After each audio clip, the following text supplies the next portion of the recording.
Olá, queridos, a graça e a paz do nosso Senhor Jesus Cristo. Continuemos a nossa leitura da biografia do pastor Antônio Inácio de Freitas. O livro ele tem o título O Apóstolo do Centro-Oeste Brasileiro. Estamos no capítulo 2. Leiamos.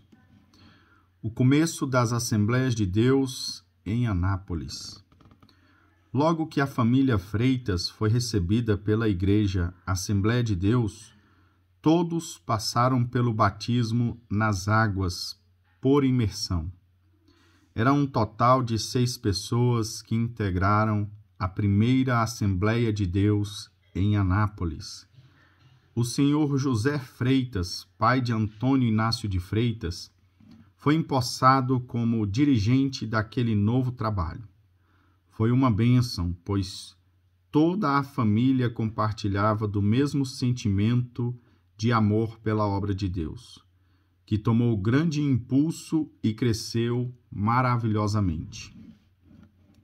Dentro de pouco tempo, a liderança da Assembleia de Deus em Goiânia, vendo o preparo teológico e a dedicação da família, logo separou o irmão José Inácio de Freitas ao presbitério, continuando na liderança da congregação e sendo auxiliado por Antônio Inácio de Freitas, jovem dedicado ao estudo da Bíblia Sagrada e à oração e que também, com muita unção, cantava e pregava.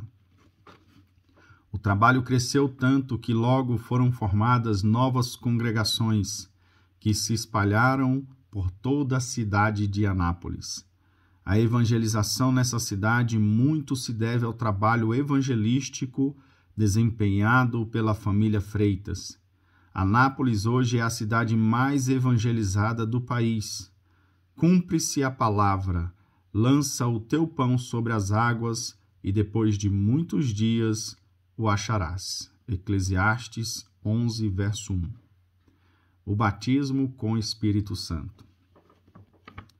Era esse o maior desejo do jovem Antônio Inácio, falar em novas línguas e ser cheio do Espírito Santo. Aconteceu que no ano de 1941, em uma reunião de oração em Goiânia, Deus usou uma irmã chamada Estácia para colocar suas mãos sobre a cabeça de Antônio Inácio. Foi naquele momento que Jesus o batizou com o Santo Espírito, fazendo-o transbordar em línguas, uma experiência para ele inédita e inesquecível. Deus o envolveu em uma tão grande onda de poder e lhe deu o dom de línguas, com o qual permanece até hoje. Essa chama, 60 anos depois, permanece acesa para a glória de Deus. O novo dirigente da igreja em Anápolis.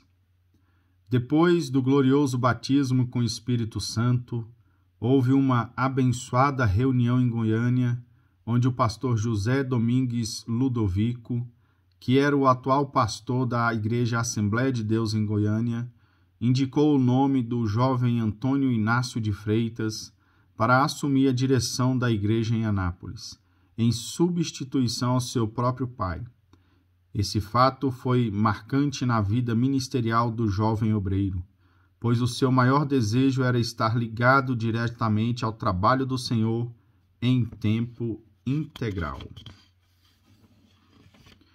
Primeiro templo construído em Anápolis. Antônio Inácio levou muito a sério a sua nova responsabilidade. Aliás, essa é uma de suas qualidades, e dedicou-se ainda muito mais à oração e ao estudo da palavra de Deus, pois entendia que a oração e o estudo da Bíblia seriam o segredo e a mola mestra da vitória. Foi incansável nas vigílias e, como consequência dessa vida abnegada, o trabalho de evangelismo se estendeu até os mais distantes rincões do município de Anápolis. Sua voz de barítono ecoou por todo aquele município e ainda hoje é recordada por tantos irmãos.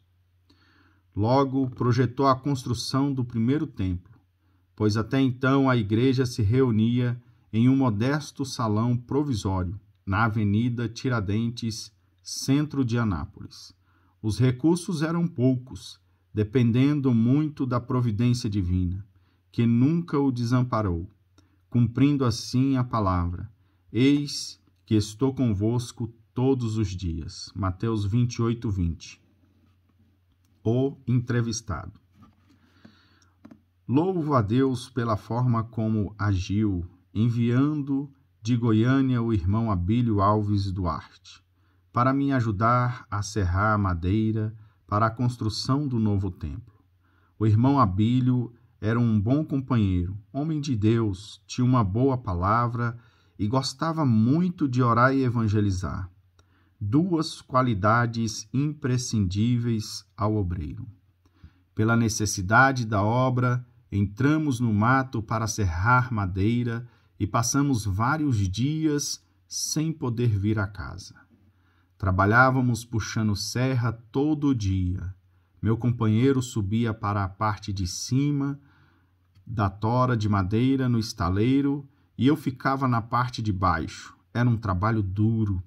Comíamos a comida que o companheiro fazia e dormíamos no meio do mato.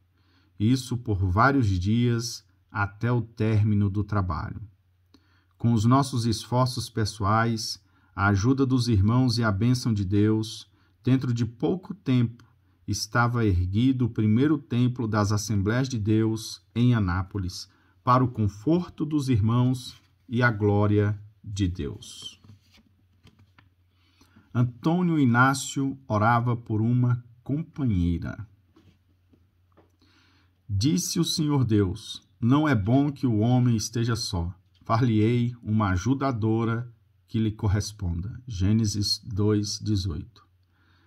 Pastor Antônio Inácio. Claro, muitas moças estavam interessadas em mim. Havia um irmão que fazia tudo para que eu me casasse com sua filha. Também um pastor amigo e que era meu superior queria a todo custo que eu me casasse com sua cunhada. Foi uma luta muito grande para mim, pois eu não queria sair do centro da vontade de Deus. Entendia que o matrimônio é uma instituição de Deus para o companheirismo e felicidade do homem e da mulher. Portanto, queria que ele me dirigisse a pessoa certa e na hora certa, assim continuava orando e esperando no Senhor. Deus entrou em cena, enviou um servo seu de Goiânia, o irmão Laércio, cantuário, que me falou da família Santana de Ipameri.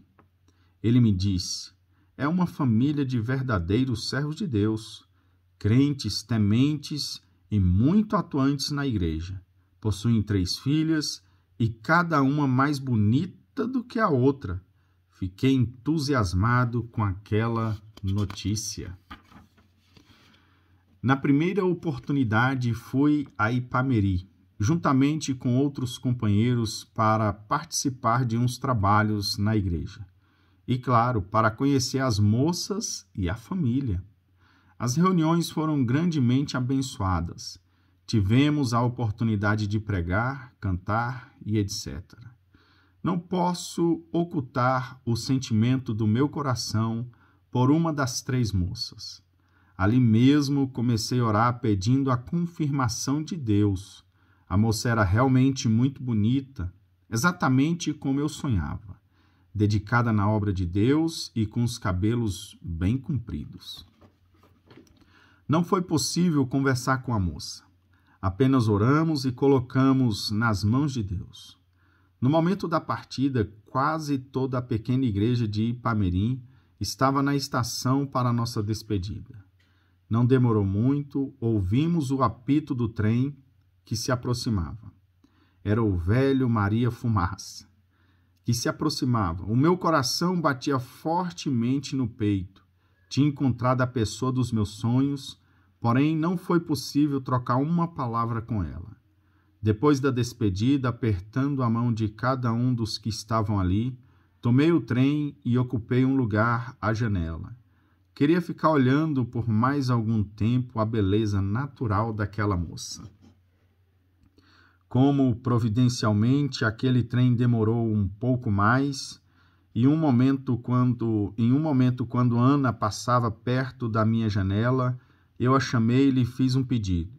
Por favor, moça, mande-me uma fotografia sua. Ela muito timidamente me respondeu. Primeiro mande-me a sua.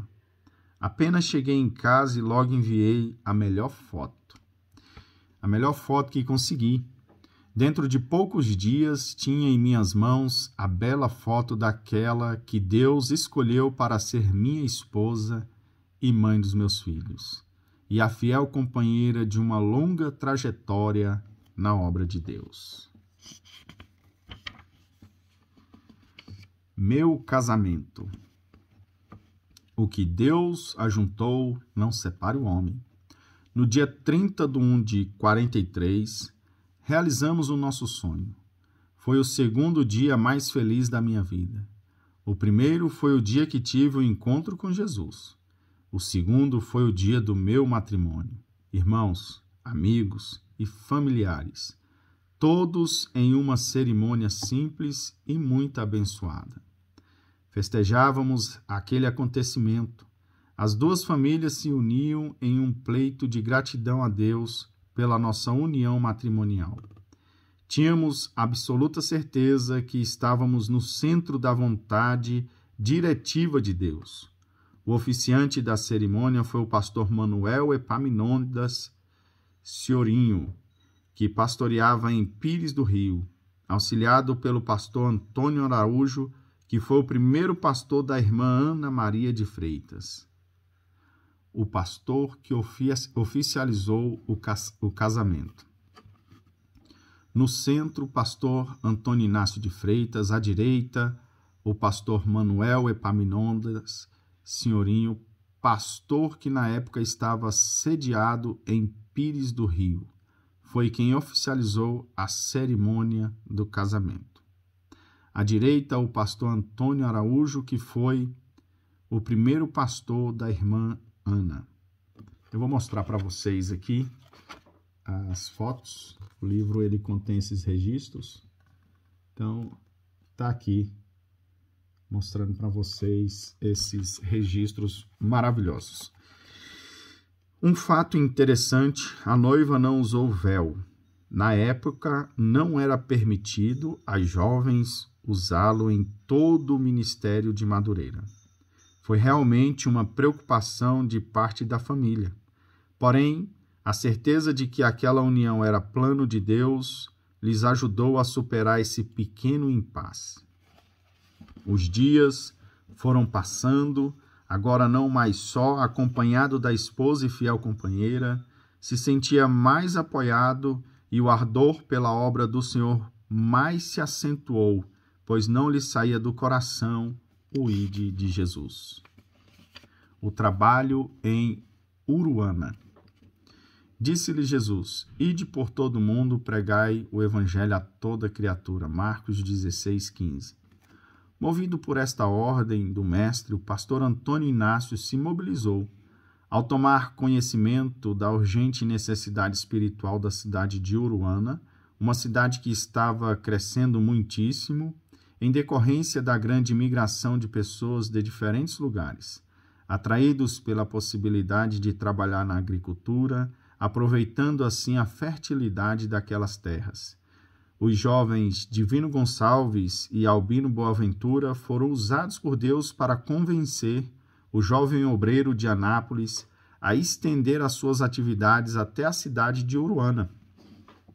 Antônio Inácio se uniu motivado e logo de início ao trabalho naquela cidade goiana, os jovens Divino e Albino o acompanharam de bicicleta, percorrendo aproximadamente 25 léguas, 150 quilômetros, de Anápolis até Uruana. Antônio Inácio e sua esposa foram um pouco mais cômodos, conseguiram a cabine de um caminhão, porém a estrada estava muito deteriorada. Alguns trechos estavam quase intransitáveis. Em serviço de terraplanagem, Havia muita poeira, muito buraco, que consequentemente tornava a viagem muito lenta e sofrida. Finalmente, depois de muitas horas, chegaram. Foram hospedar-se em uma pensão próxima ao centro e logo começaram a fazer a obra de Deus. Visitaram algumas pessoas e em seguida foram à casa do pastor presbiteriano, reverendo Valdemar, que os recebeu com muito carinho. Conversaram amigavelmente sobre o verdadeiro objetivo da viagem e o convidaram a participar do culto. Também aproveitaram a oportunidade para tomar emprestado os bancos e o lampião para a iluminação do local. Na primeira e segunda noite, ele e a sua igreja participaram dos trabalhos com muita alegria.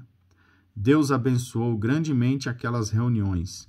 Houve uma manifestação tão grande do poder de Deus que os presbiterianos que acompanhavam o pastor Valdemar foram tocados pelo Espírito de Deus e em massa fizeram a adesão à Assembleia de Deus. O pastor presbiteriano, claro, não gostou de ver uma grande parte da sua igreja aderindo à Assembleia de Deus. E aborrecido, tomou a decisão de não assistir mais aos cultos e nem prestar mais os bancos e o lampião.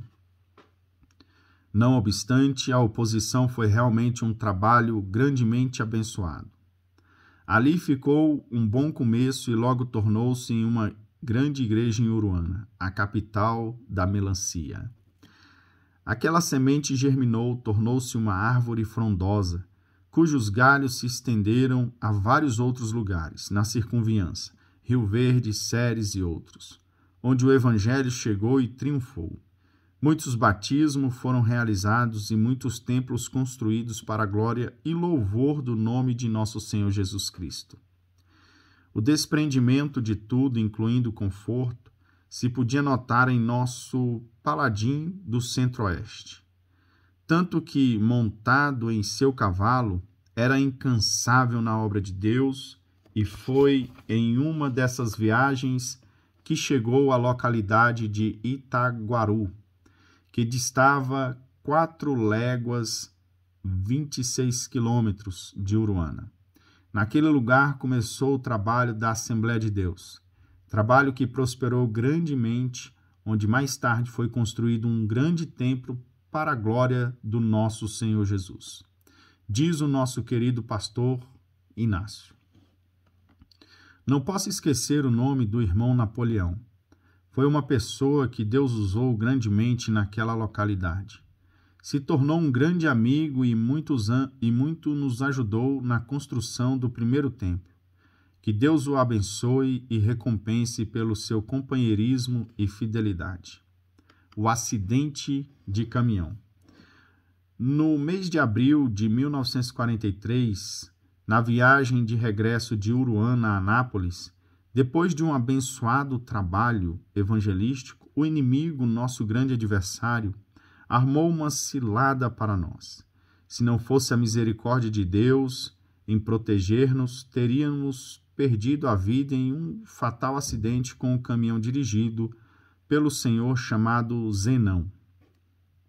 O caminhão em que viajávamos transportava uma grande carga de cereais e vários passageiros sobre ela.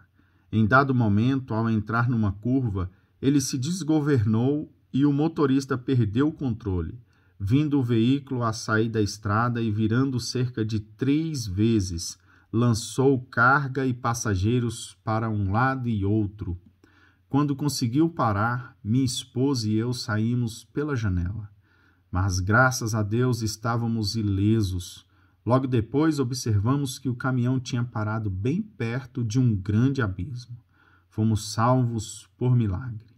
Lamentavelmente, os que viajavam na carroceria sofreram ferimentos graves e me parece que houve até morte. Foi uma terrível experiência para nós. Porém, louvamos a Deus por seu amor e a sua proteção. Bendito seja o Deus eterno. Que história maravilhosa. Esse foi o capítulo 2. Te aguardo no capítulo 3. Deus abençoe e até mais.